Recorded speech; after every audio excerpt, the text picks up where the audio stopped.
guys, it's Brandon Childs, and today I'm going over an exercise that I call the single arm overhead lunge.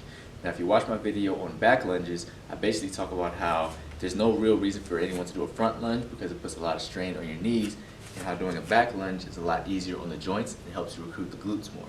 However, the only time you should do a front lunge is if you're an athlete teaching yourself how to decelerate, because it directly mimics what you're doing in your sport.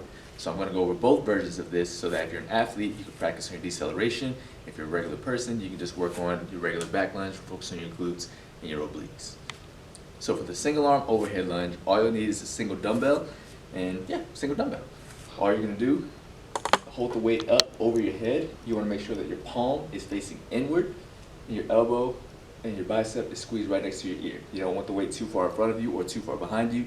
Just find a spot directly over your shoulders so that your joint is holding most of the weight. You're not having to strain your arm. Locked up, not super hyperextended, but you don't want a slight bend. Like I said, you don't want to work your arm muscles too much. You want your joints to do the work. From there, what you'll naturally notice is your body wanting to lean to this side. You'll have to engage this oblique in a lengthened position to keep it down just like that, which is what the exercise is going to work on. So if you're an athlete doing a front lunge, working your deceleration, you're going to step forward into the lunge. Now, when you're doing a lunge, there's different ways that people teach it. Some people like to teach knees over toes. I'm just going to teach a regular lunge with the knee between the toe and the heel. So you're stepping forward like that. You see my knee isn't going too far forward or sitting too far back. You're stepping forward, let my leg naturally absorb the force. And what you'll notice is your body is going to want to really lean over to this side to keep the weight up.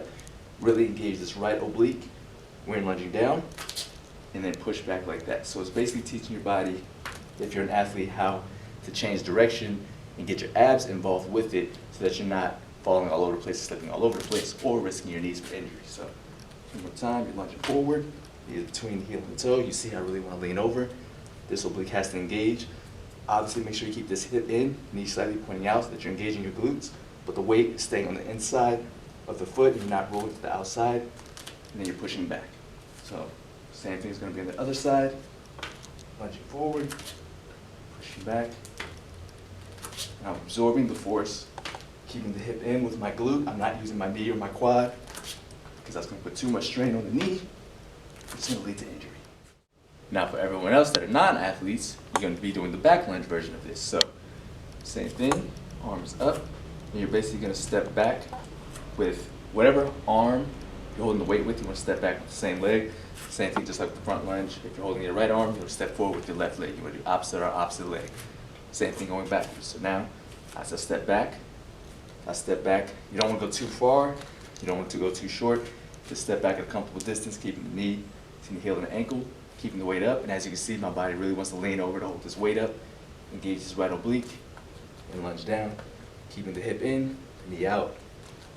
I'm pressing back up, just like you would a regular lunge, but now you're getting a little more oblique work in. I'll switch sides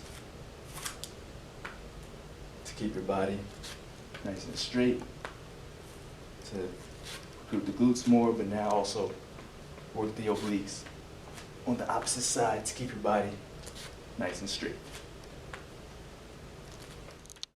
Thank you guys for watching. Be sure to like and subscribe, and if you have any questions or requests, make sure you leave them in the comments so that I can continue to make content that'll bring out your ultra instinct.